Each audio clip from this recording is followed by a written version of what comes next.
back to Game On as we switch focus and now look at South Africa and the heroics, I think it's safe to say, out in Cote d'Ivoire. Starting off with the quarterfinal clash against, of course, Cape Verde. Joining me now, I have the pleasure of introducing Sikhosana. It's been a tough tournament. It was tough, especially against Cape Verde. 0-0 the scoreline in the game, but Bafana Bafana, Ronwen Williams was outstanding.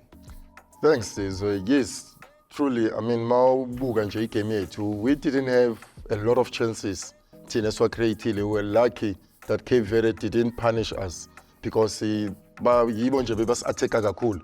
but we also had a chance where Ronwen Williams should have scored in the dying minutes, the second half. But unfortunately, that didn't happen. But let's give credit to Ronwen Williams. Before the penalties, there was this save that was crucial that it did, and it hit the woodwork, and I think that one was like the best save that he has done in the tournament. And going to the penalties, as you have just said it, those were heroics penalties. I mean, saving 4 penalties wins in a history in terms of competitions, and even FIFA goalkeepers, everybody will go goalkeeper. But I think that took us to the semi-final to play Nigeria. I have to agree with you with Mutali Mayambela, and the chance they had, it was a great chance to put South Africa through. Now, the big game everyone was looking forward to and talking about, South Africa and Nigeria. Maybe South Africa's first real rivalry on the international stage. Sakumula Bebaspi Zama 4x4 back in the day, Nigerians.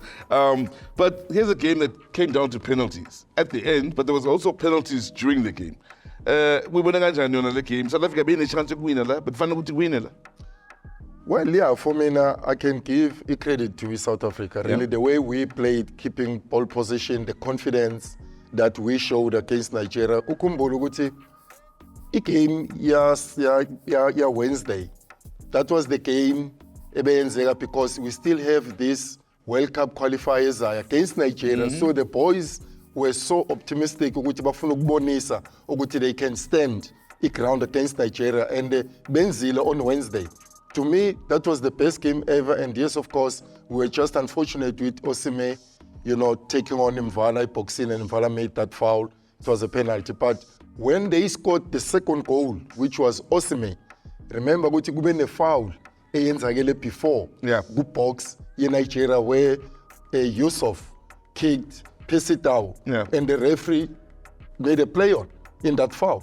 But when the VAR was called, the goal in Nigeria, they took back the decision. They go to no. South Africa played a penalty. That's why South Africa got a penalty. Mukwena did well by scoring that to equalize and go to extra time. Now, we got through the quarterfinals now penalty. Is it a lot to ask to get through the semi-finals again now penalty? Yeah, I mean, the expectations. Luck plays a part here. Everybody was confident to go to what Ronwen did against Cabo Verde. Sure. Quarterfinals, it was going to be the same. But unfortunately, I think in Nigeria, they studied him. They did a lot of introspection about him in terms of how he handles the penalties, how he saves the movement. Because most of the penalties, it's the only one that I can say he was lucky to go through was the one that Ekong took in normal time. That went under him. But the other ones, Nigerian players, they were so brilliant because they had that confidence of doing something special, and Iba 7. Now, South Africa can still do something special in this AFCON. That's to finish third and get the bronze medal. Standing in their way is DR Congo, a nation we played, 5 times? We've lost once. We've beaten on 2 occasions. Twice at an AFCON Sabashaya. From what you've seen them play, where are the threats coming from here? Now, for me, I think DRC wanted to be in the final. So for us with tonight, Jobasi Odlala third spot, we're going to be superior. I'm just confident again. I'm confident that Bafana Bafana will come number 3 in the AFCON, and that would be a great result if Seitata from DRC. Is it fair to say there's been a nice rivalry between South Africa and DRC, not only with international level, but also with Pirates, but TP Mazembe, we CAF Champions League. There's been a clash that's always been interesting between these two countries.